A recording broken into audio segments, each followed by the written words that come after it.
ಶಿರಸಿ ಮಾರಿ ಕಾಂಬೆ ಚೆಲುವ ನೋಡ ಬನ್ನಿರೇ, ಶಿರಸಿ ಮಾರಿ ಕಾಂಬೆ ಚೆಲುವ ನೋಡ ಬನ್ನಿರೇ.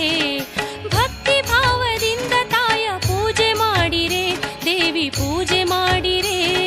ಶಿರಸಿ ಮಾರಿ ಕಾಂಬೆ ಚೆಲುವ